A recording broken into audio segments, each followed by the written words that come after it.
On February 1st, 2026, Justin Bieber stood at the center of the stage at the Grammys, seemingly at the height of a massive career second wind. But as the cameras flashed and the internet exploded with clips of his performance, a much darker story was unfolding in the fine print of federal court filings and corporate balance sheets. The narrative we have been sold is one of healing, a quiet retirement turned into a triumphant return. The reality, however, is that Justin Bieber might be the most famous person on earth currently working off a debt he can never truly repay.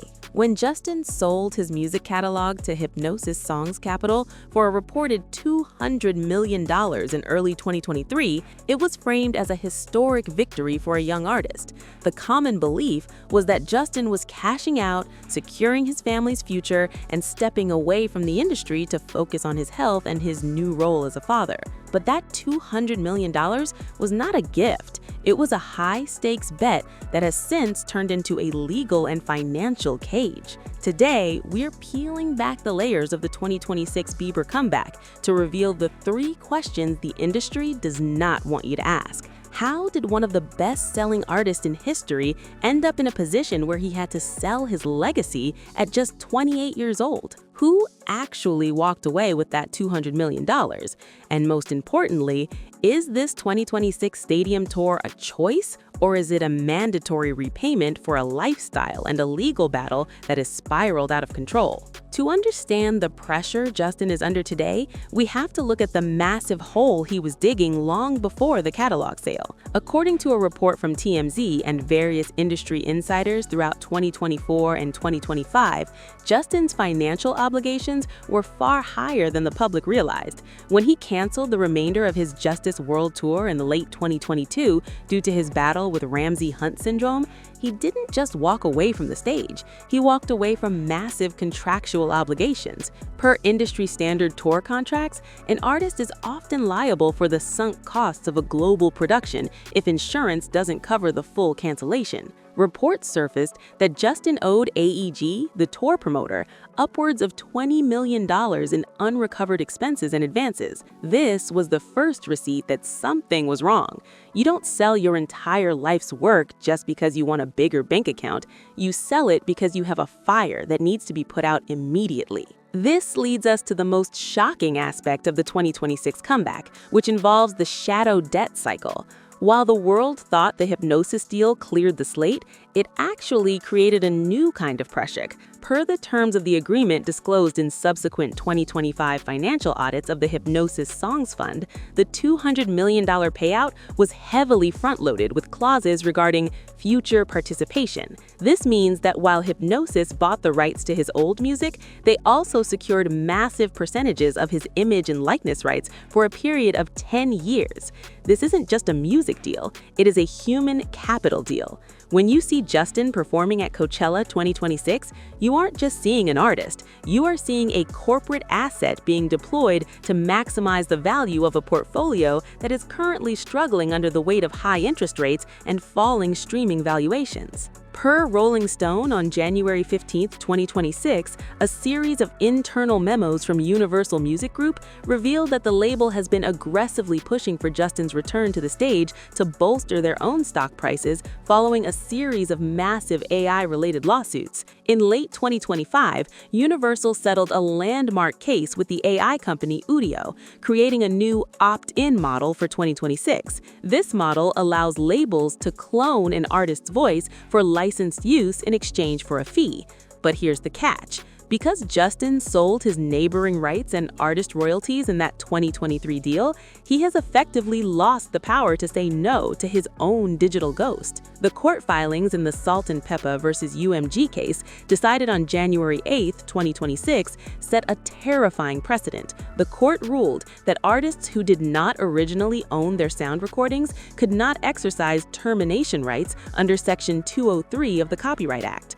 For Justin, this means the dream of one day pulling a Taylor Swift and reclaiming his masters is legally dead. He is the first superstar of the streaming era to be permanently locked out of his own legacy. But why now? Why is the 2026 tour so urgent? This is where the money trail gets even murkier. According to a 2025 deep dive by Forbes, Justin's burn rate for his lifestyle, including private aviation, a massive security detail, and various real estate holdings, reached an estimated $5 million per month. When you add the legal fees from the ongoing investigations into his former associates and the fallout of the old Hollywood management guard, the $200 million starts to look like a drop in the bucket. We have to address the elephant in the room, the management shift.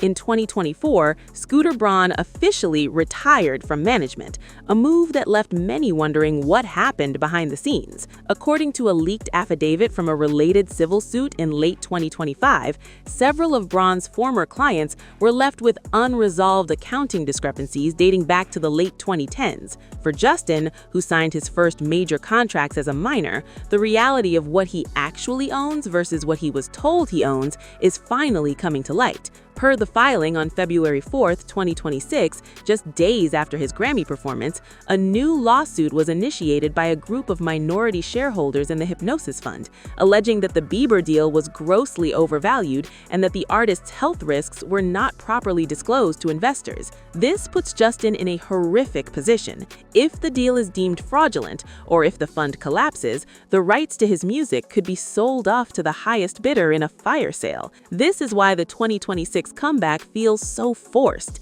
He needs to prove he's a viable touring asset to keep the creditors at bay and maintain the valuation of his catalog. Every 8 to 12 seconds in the 2026 news cycle, we see a new pattern interrupt, a new Instagram post, a new snippet of a song, a new pap shot of him looking happy. These are tactical PR moves designed to distract from the financial reality.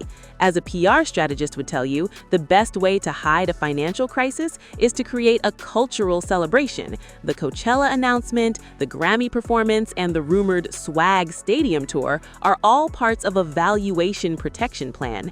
They aren't just concerts, they're live-action commercials for the Hipgnosis and UMG portfolios. Even the way his new music is being released points to a loss of control. Per Variety's analysis from January 2026, his latest singles feature a suspicious amount of AI-assisted vocal processing.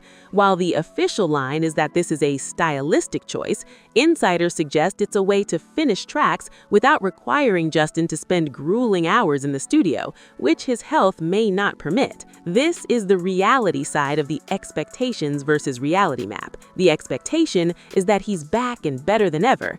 The reality is that the industry is using every technological and legal loophole to extract value from a man who might just want to be home with his family. We also have to look at the tax implications of his 2023 exit. According to tax experts cited in a December 2025 Wall Street Journal article, many artists rush to sell their catalogs before potential shifts in capital gains taxes. However, by taking a $200 million lump sum, Justin likely lost nearly half of it to taxes and commission immediately. When you subtract the $20 million owed to AEG and the millions in backdated management fees that often plague child stars, the liquid cash remaining is likely lower than the public believes. This explains why he is suddenly opting in to every high-paying brand deal and festival slot available in 2026. The 2026 comeback is also a test case for the entire industry. If Justin can be successfully relaunched while having zero ownership of his past, it sets a green light for labels to treat every young artist as a temporary sellable commodity. We're seeing the death of the legacy artist and the birth of the leveraged asset. Per an entertainment lawyer interviewed by Billboard in February 2026, the Bieber deal represents the end of the romantic era of music. It's no longer about a body of work, it's about a royalty stream that can be collateralized like a mortgage. So, what is the final takeaway? Justin Bieber currently is performing a role. He is playing the part of the reclaimed superstar because the alternative, a public financial collapse and a total loss of his voice to AI, is too high a price to pay. The 2026 Grammys weren't a celebration of music, they were a display of a high-functioning debt repayment plan.